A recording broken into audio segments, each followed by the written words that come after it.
You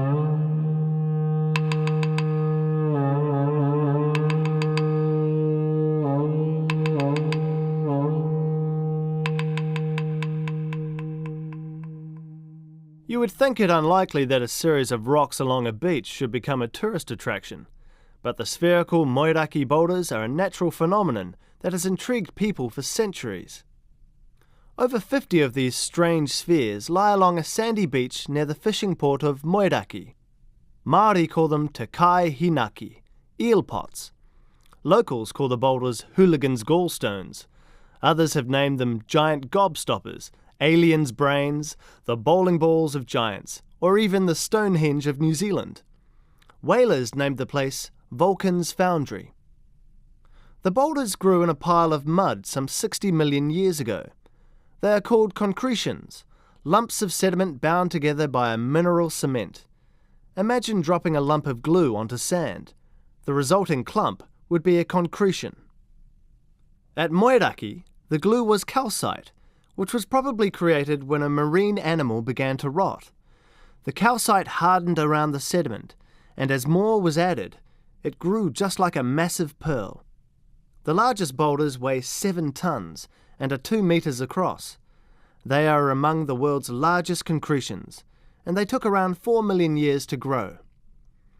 Their roundness is not because they have been tumbled in the surf, as many believe, but simply because they grew evenly in all directions, forming a perfect sphere. The boulders only recently landed on the beach. They formed in a layer of mudstone which was lifted above the sea about 15 million years ago. Breaking waves released them from the cliff, and they rolled down onto the beach. Today, some boulders can be seen half-freed in the cliffs. According to Māori stories, many centuries ago, Māori arrived here from their South Pacific ancestral home of Hawaii. They made the long ocean voyage in canoes, carrying people and cargo. Unfortunately, one of these canoes, the Ārai-te-uru, was wrecked in a fierce storm on Shag Point on Matakaya, just south of the Moeraki Boulders. The reef there is said to be the remains of the canoe. Just before the canoe was wrecked, the travellers threw the food baskets of kūmara and gourds overboard to lighten the load. The baskets washed ashore at Moeraki, where they petrified into what we now know as the Moeraki Boulders.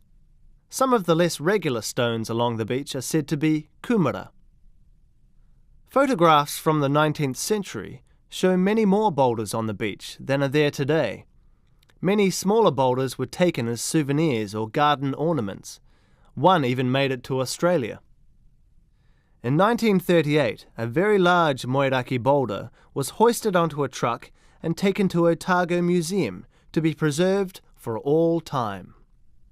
But within 25 years, it began to break up, while its companions on the beach remained intact.